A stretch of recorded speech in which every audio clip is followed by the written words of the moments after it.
बघतोय किमान 34 कोटीच्या वर रक्कम आहे, परंतु शेतकऱ्याच्या तोंडातला घास अशा पद्धतीनं अधिकाऱ्यांनी ओढलेला आणि सगळ्यात महत्वाचा हा नागपूरचा आहे।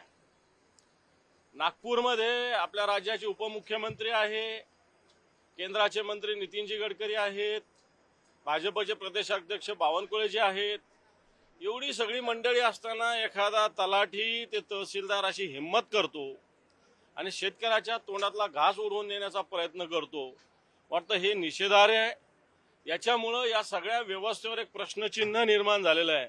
वाटतं निश्चित सभागृहामध्ये या विषयावर आम्ही सगळे मिळून महाविकास आघाडीची मंडळी सगळे सदस्य आवाज उठवण्याचा प्रयत्न करू। त्याच्यात यांनी अन्याय केलेला माझ्यावर एकांगी कारवाई झालेली आहे। एकांगी कारवाई होत असताना अशा पद्धतीनं निलंबन, विरोधी पक्ष नेत्याविना सभागृह चालवणं हे तर सगळ्यात मोठी चूक आहे। सभागृह चालवणं एकट्या विरोधी पक्ष नेत्याची जबाबदारी नसते, सभागृह नेत्याची असते, सत्ताधाऱ्यांची असते, सभापतींची असते, परंतु सगळ्याला जबाबदार मी एकटाच धरला गेलो। काही हरकत नाही, या 3 दिवसाचं कसं भरून काढायचं ते निश्चित भरून काढून सरकारला चांगल्या पद्धतीनं धारेवर धरू। हे सरकार सुद्धा लवकरच कोसळणार आहे। तशाच पद्धतीनं पूल कोसळतात तसंच हे सरकार सुद्धा लवकर कोसळेल। कारण जे पूल रस्ते बांधकाम होत आहेत हे विकासासाठी नव्हे तर स्वतःच्या स्वार्थासाठी, स्वतःला समृद्ध करण्यासाठी अशा पद्धतीनं विकासाचे काम हाती घेतलेले आहे।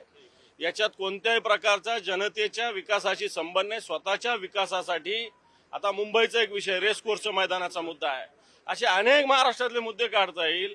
जे आता शक्तीपीठ मार्गाचा मुद्दा आहे, हे सगळे विषय जे आहे स्वतःच्या विकासासाठी आहे, स्वतःच्या कंत्राटदारांचं भलं करण्यासाठी आहे। आणि मग त्याच्यातून असे ऍक्सिडेंट होत आहेत, पूल कोसळण्याच्या घटना घडतात। मला वाटतं याला सरकार जबाबदार आहे।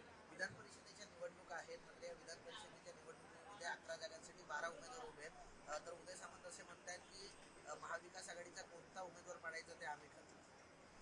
मला असं वाटतं तुमचे सगळे निवडून येतात का एवढी खबरदारी तुम्ही घ्या, आमचं आम्ही समर्थ आहोत। बेधडक बेधडक वृत्त देणाऱ्या आपल्या शिवसत्ता टाइम्स न्यूज चॅनलला लाल बटन दाबून सबस्क्राईब करा आणि बेल आयकॉनला क्लिक करायला विसरू नका।